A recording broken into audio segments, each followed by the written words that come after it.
Because ఈ believes in మీరు ఒకటి గుర్తుపెట్టుకోవాలి, is not an ordinary politician అండి. పవన్ కళ్యాణ్ గారు ఒక రెగ్యులర్ పాలిటిషియన్ కాదు, ప్రజల మంచి కోసం వచ్చిన politician. One of the most difficult things to do in life is to do the right thing. Correct చేయాలనేది.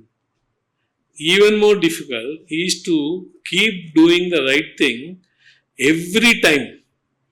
ప్రతి ఒక్కసారి నీకు ఛాయిస్ వచ్చినప్పుడు ఏది కరెక్ట్ ఏది రాంగ్ అంటే ఎంత నష్టమైనా నేను ఇదే కరెక్ట్ దీనే చేస్తానని, జీవితంలో నీకు వచ్చిన ప్రతి ఒక్క ఆపర్చునిటీలో నేను కరెక్టే చేస్తాననేది చిన్న పని కాదు. ఎక్కడో ఇది కాంప్రమైజ్ అవుతాం మనం.